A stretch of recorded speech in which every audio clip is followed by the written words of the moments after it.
Good afternoon, everyone. A horrific scene in the small town of Manchester after a man went on a shooting spree in the early hours of the morning, leaving death and destruction in his wake. Manchester is a village located in Scott County, about 50 miles southwest of Springfield.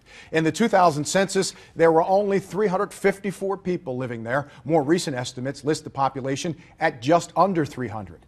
That small town calm was shattered about 4:30 this morning when an armed man went on a shooting rampage, killing 5 people and wounding a young child. We have live team coverage of the shootings in Manchester, starting tonight with ABC News Channel 20's Mike Brooks. Well, here's what we know so far. The suspect is Rick Odell Smith, aged 43, with a last known address of rural Morgan County. Now, according to police, he then shot 6 people at close range with a shotgun. 5 of the victims, including 2 adult women, 1 adult man, and 2 young boys, 1 an infant, were found dead inside that residence. Smith then placed the 6th, a 6-year-old girl, into the hands of a neighbor and then led police on a brief car chase. I can tell you this time, based upon preliminary investigation, is that the offender exits his vehicle, pointed a weapon at the officers, and discharged his firearm.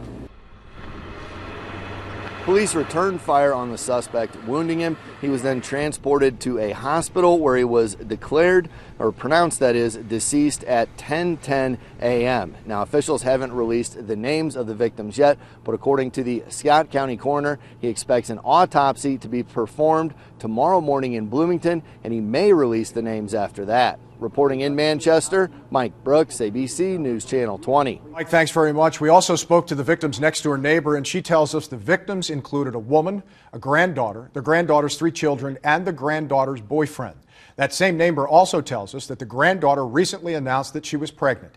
Again, all that information would be confirmed tomorrow during an autopsy. We expect that to happen then. We're learning more about the gunman tonight. He's been identified as 43-year-old Rick Odell Smith, including his criminal history. Also, family members are breaking their silence tonight. We continue our team coverage now with News Channel 20's Liz Foster on the scene. Liz, what can you tell us? Yeah, Vince, we spoke to the cousin of Rick Smith just a little bit ago. She didn't want to go on camera. We will talk to a family member, though, in just a little bit. But getting back to my conversation with the cousin earlier, she said that Rick Smith is severely bipolar and that the family believes he's been off his meds for a year now. And he actually hasn't even talked to some of his family for several years. We do know that he also has a prior criminal history. In Morgan County in 2000, he was convicted of aggravated DUI. Now, earlier at the press conference at 3 o'clock, the Scott County State's Attorney said that it was reckless homicide. We have since learned that aggravated DUI and reckless homicide fall under the same charges. The family then actually later came up to me and said they wanted to clarify that nobody was actually killed in that DUI. A felony charge. Smith has prior arrests for drug paraphernalia and bad checks.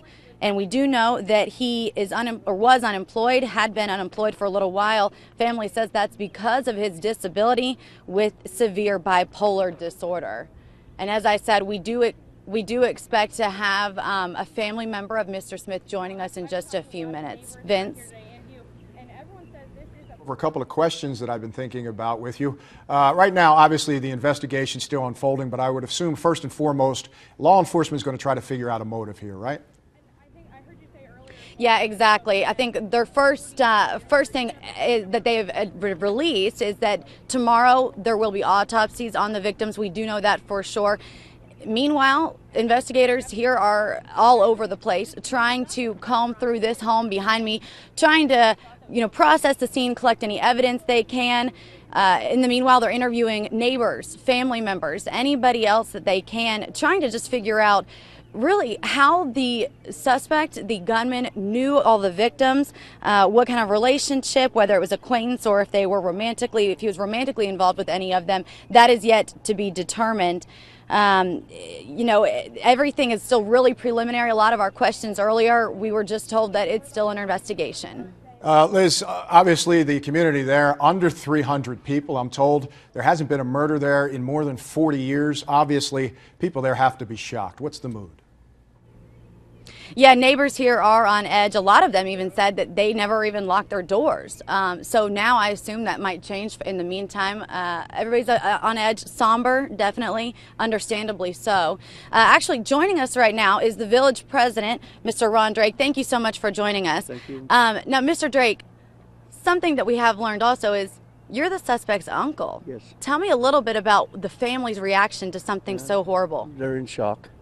They're really in shock, and we just got to work through it.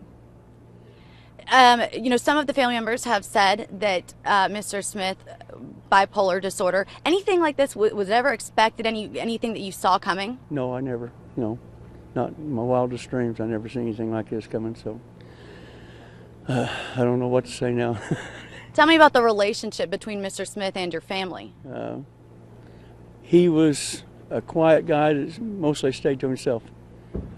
Like I said, I haven't talked to him in 2 years, over 2 years, and his mom hadn't talked to him since last August, so he was just that type of guy. Now, his brother talked to him off and on, but I can't say what they talked about or anything, so. And in addition to being a family member of the suspect, you're also the village president here in Manchester. Small community. Tell me kind of just the overall feeling, the mood right now. They're shocked. The village is completely shocked.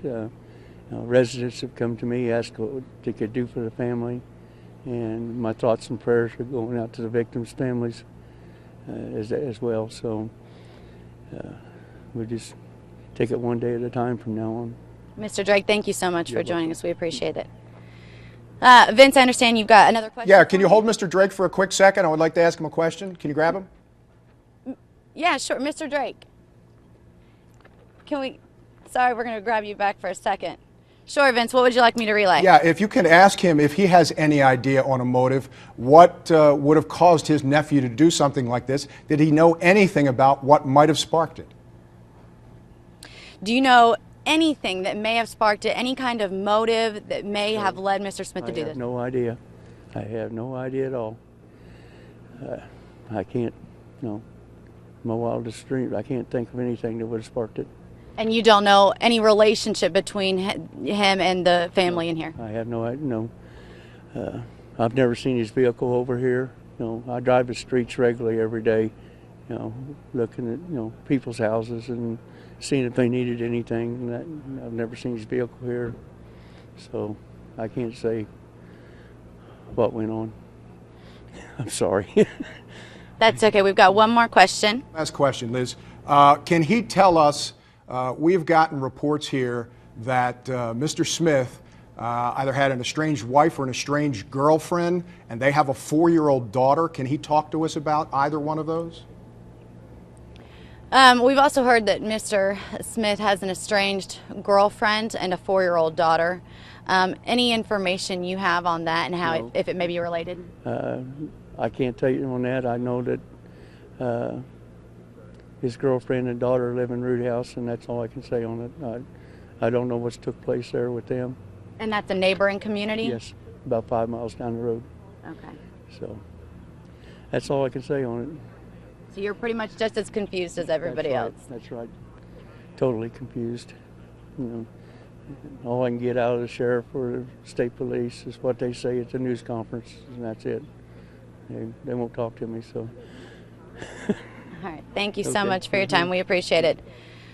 As always, we will keep you updated on the developments as we learn them, both online at WICS.com and at 6 o'clock and 10 o'clock tonight. Reporting live in Manchester, I'm Liz Foster for ABC News Channel 20.